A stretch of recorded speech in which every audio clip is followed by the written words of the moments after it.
What's up guys, Paul Salmon here. Hey, I got some recommendations to discuss with you guys about doing pattern work, either at an airport when the tower is closed or at an uncontrolled airport. And that's coming up next. I'm glad he's talking on the radio. Boy, that helps out a lot. Yeah. All right, go ahead and roll it down.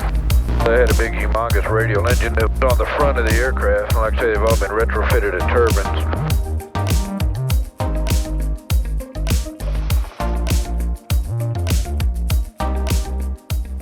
Okay, recommendation number one. When you say that you're ready to go, be ready to go. All right. So many times I hear somebody will be on the downwind and somebody will be ready to pull out onto the runway and they'll make the radio call. Cessna 12345 is taking runway 10 for departure. And I'm on the downwind and they're still sitting there and they're still sitting there and they're still sitting there.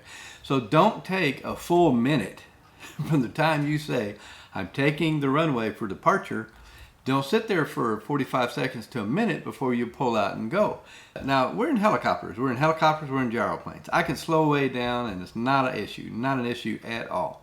But if there's somebody in an airplane and he's on the downwind and he turns his base based on when you said you were ready to pull out, would you start sitting there for a minute or two, you really start to cause problems with the person that's coming in on final. The spacing between them and you starts getting pretty tight if you sit there for a full minute before you pull out and depart.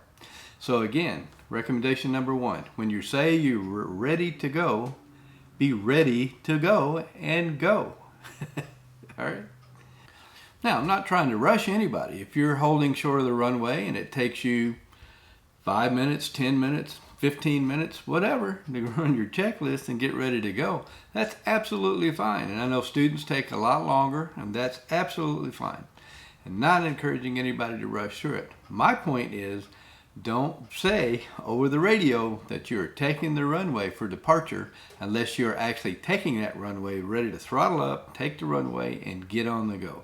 Because the remaining people in the pattern are keying off what you say, and they're making their turns to the base and final and that sort of thing based on what information you give them.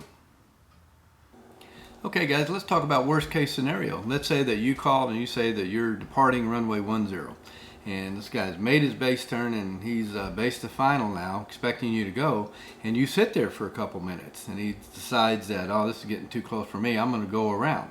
All right, so he throttles up and does the go around. Which way does he go around?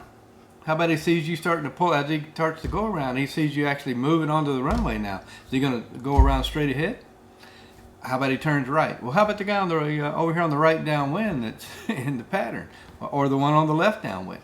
So you can see this can get very, very complicated. You've got to say what you mean and do what you say. All right. So if you say I'm ready to go, and you're taking the runway, get out on that runway and get going, because everybody else is basing their actions on what you say. All right, recommendation number two. A position report is not enough. All right, you got to give more information than just your position during the position reports. I've heard many people, many times, they'll call in, they'll say Cessna 12345 is 7 Southwest inbound. Okay, inbound for what? You just go wave at everybody when you go by? Or are you going to land? Or what kind of landing? Full stop, touch and go, stop and go, going to taxi back? What are you going to do?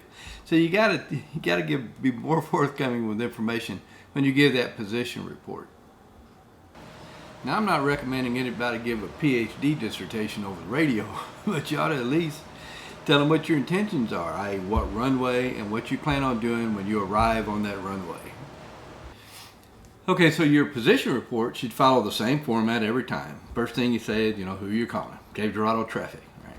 Then it's, who are you, specifically your end number, where are you, what's your location in reference to the airport, and two, what the hell are you up to? What are your intentions? You're coming in to land, you touch and go, what are your intentions?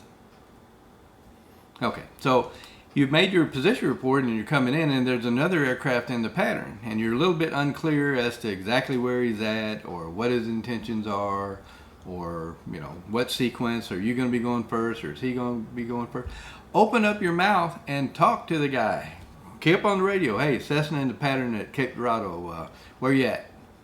If you missed it or whatever, get them to tell you where you're at. And frequently, I'll let whoever's in the pattern go ahead of me. I like it better if the guy's ahead of me. I can keep a close eye on him, and it's not a problem at all. And that's almost always true in the helicopter. We will always defer to anybody that's anywhere ahead of us. I'd much rather extend my downwind, let them come on around and land, and not be a problem.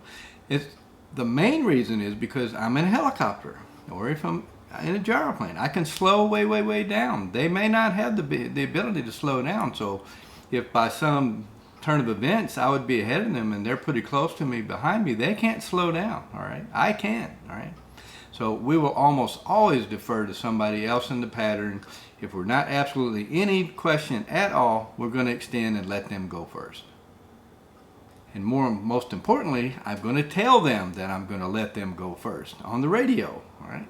You got to talk more. Give you an example. Last night we were coming in. We were out to the east about 5 miles out to the east. Tower was closed. I called in Cape Traffic, helicopter 979 Romeo Mike 5 East, inbound direct to the Cape Copters ramp. About 30 seconds after I made that radio call, the airliner came up on frequency and he reports 10 to the east. When we're out to the east at 5 out to the east, he's going to catch us. And he reports 10 out to the east. So as soon as he made his report 10 to the east, inbound landing runway 28, then I immediately keyed up on the radio and said, helicopter 979 Romeo Mike is inbound for the airport. We will remain north of the inbound for runway 28 at all times. We will be absolutely no factor for you on your landing. That's about as clear as you can be, okay? So once I said that, he knew we weren't a factor for him again, all right? So you've got to talk to somebody else. If you're in the pattern or you're both heading for the pattern or whatever, talk to each other. Open your mouth, say something. You want to be sure you know where each other are at and what your intentions are. Okay guys, well I hope you enjoyed the video, and please like and subscribe if you haven't already, and we'll see you guys on the next video. Secure your seatbelt. Seatbelt secured. Okay, you want to go and run your checklist there? No. I'm just not feeling it today.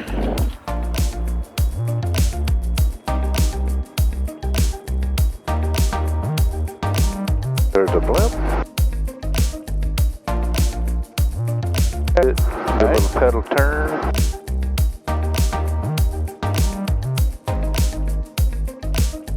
Right about. What do you think, boys? Looks pretty good to me. Yep, that'll work. Like it.